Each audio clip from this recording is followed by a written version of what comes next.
ពេទ្យនេះកំពុងតែប្រារព្ធធ្វើនៅពិធីបុណ្យខែភ្លឺផងនិងខែងងឹតផងបុណ្យខែភ្លឺសំដៅដល់អ្នកដែលនៅមានជីវិតដែលយើងធ្វើជាមួយដោយមុននឹងចម្រើនព្រះបរិត្តញាតិញោមជាកូនចៅទាំងបានជូនចំពោះខោអាវចំពោះលោកអ្នកដែលមានគុណមានញោមឧបាសកដូចជាដើមអាហ្នឹងគឺបុណ្យខែភ្លឺហើយយើងជូនចំពោះគាត់មើលឃើញដល់ផ្ទាល់ភ្នែកគាត់ទទួលបានដល់ផ្ទាល់ដៃកូនចៅប្រុសស្រីបានឃើញគាត់ទទួលខោអាវពីយើងហ្នឹងដល់ផ្ទាល់ភ្នែកពិតនេះសបញ្ជាក់ថាកំពុងតែប្រារព្ធធ្វើនៅពិធីបុណ្យខែភ្លឺជូនចំពោះគាត់ប៉ុន្តែសម្រាប់មានញោមឧបាសកយិនកយជាដើមនេះដែលគាត់បានឃ្លាតចាកចាញ់ឆ្ងាយអំពីកូនចៅប្រុសស្រីអស់កាលជាយូរឆ្នាំទៅហើយប៉ុន្តែយើងក្នុងគណៈពេទ្យនេះប្រារព្ធធ្វើនៅពិធីបុណ្យកុសលដើម្បីជាការឧទ្ទិសបុណ្យជូនចំពោះគាត់ហ្នឹងលោកសម្ដែងថាជាបុណ្យខែងងឹតបានន័យថាខែងងឹតយើងមើលអត់ឃើញទេការដែលឧទ្ទិសបុណ្យកុសលដល់អ្នកស្លាប់លោកប្រៀបប្រដូចទៅនឹងបុគ្គលដែលមានធ្នូតោបាញ់នៅក្នុងកណ្ដាលរាត្រីនៅពេលដែលទាញក្របធ្នូនោះបាញ់ផុតចេញពីដៃហើយហោះទៅធ្លាក់នៅទីកន្លែងណាក៏យើងមិនអាចសន្និដ្ឋានដឹងបានដែរពីព្រោះយើងបាញ់ក្របធ្នូនៅក្នុងពេល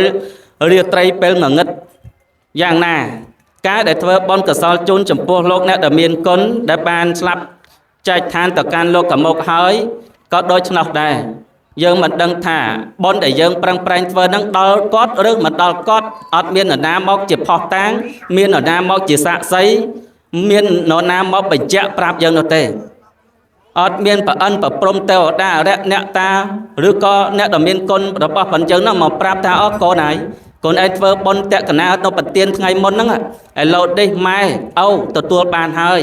ទៅសោយសុខនៅសក្តីសុខនៅឋានទេវលោកឬមកសម្បត្តិជាតិជាមនុស្សហើយកូនដោយអនិសង្ឃដែលកូនបានធ្វើបុណ្យតក្កណានៅប្រទៀនថ្ងៃបុណ្យនេះពុកបានរួចចាក់ពីកន្លែងដល់ថោកទៀបទៅកាន់ទីកន្លែងនៅខ្ពង់ពោះហើយអូ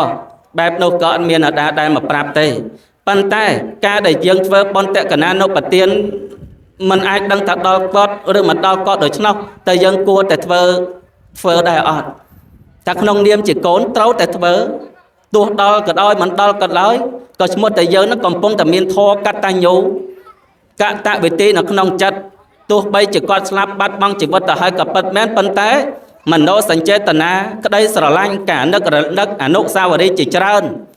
ដែលលោកឪពុកអ្នកម្ដាយយើងដែលគាត់ធ្លាប់ចិញ្ចឹមបីបាច់ថែរក្សាការពារជីវិតយើងឲ្យយើងបានរស់មកដល់ថ្ងៃនេះបានដោយសារគាត់ជាអ្នកមានគុណរបស់ផងយើងនឹងហើយមិនមែនគាត់ស្លាប់ចូលយើងលែងខ្វល់ឯណាត្រូវតែខ្វល់ហើយនឹករលឹកចំពោះគាត់ជានិច្ចបើគាត់ទទួលបុណ្យកុសលដែលយើងប្រឹងប្រែងធ្វើនឹងដល់ក្តីមិនដល់ក្តីក៏ឈ្មោះតែយើងកំពុងតែមានចិត្តកតញ្ញូហើយបានបុណ្យកុសលសម្រាប់ខ្លួនឯងដែរនេះល្អហើយញាតិញោមតែអ្នកខ្លះកូនខ្លះក្នុងសង្គមយើងមួយចំនួនមិនមែនតតែឪពុកម្ដាយស្លាប់បាត់ហើយនៅប្រឹងប្រែងធ្វើបុណ្យទៀតទេអត់ទេសូម្បីតែម៉ែអូននៅមានជីវិតហ្នឹងក៏មិនដែលនឹកនាខ្វល់ខ្វាយយកចិត្តទុកដាក់បច្ច័យទាំងឡាយ4ដល់គាត់ឲ្យគាត់រស់បានស្រួលផងម៉ែខ្វះខាតអីអូខ្វះខាតអីអូឃ្លានអីម៉ែឃ្លានអីក៏មិនដែលនឹកនាចំពោះគាត់ទីចម្រកច្រកតោនផ្ទះសម្បែងកន្លែងលំនៅទោះបីជាអខិអខាបពិបាករស់នៅយ៉ាងណាក៏កូនមិនដែលនឹកនាដល់គាត់ប៉ុន្តែកូនបែរជានៅទីកន្លែងដល់ប្រសើរខ្ពង់ខ្ពស់មានផ្ទះវិឡាធំឆ្កឹមឆ្កៃមានដល់ម៉ាស៊ីនត្រជាក់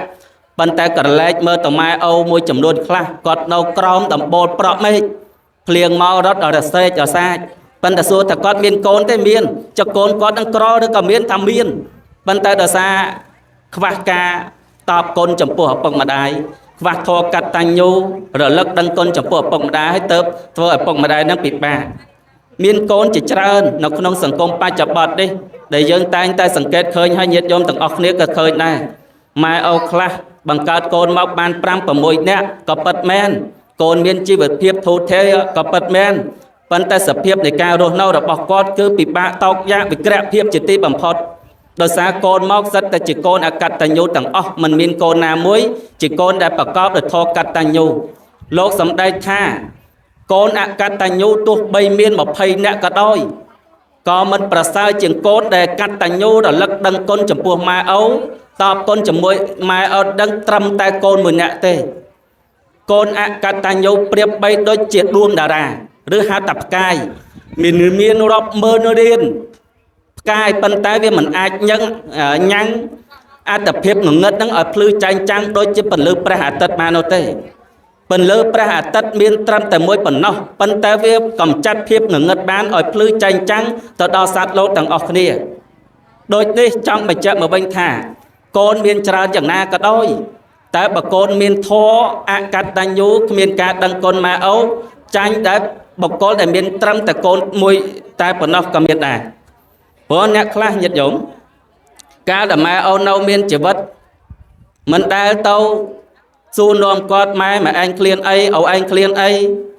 ឪឯងខ្វះការស្លៀកពាក់ដែលរអត់មានលុយសម្រាប់ធ្វើបុណ្យធ្វើទានដែលអត់មានលុយសម្រាប់ទៅពាក់ទៅអីដែលអត់មើលផ្ទះសម្បែងឪឯងចង់ផ្លាស់ប្ដូរដែលអត់ខ្ញុំធ្វើឲ្យអត់ទេដល់ពេលម៉ែឪស្លាប់បាត់សិតតែសង់ទីចាត់ដីដឹងរាប់ម៉ឺនដុល្លារយកតម្កល់ឆ្អឹងគាត់ហ្នឹងហើយ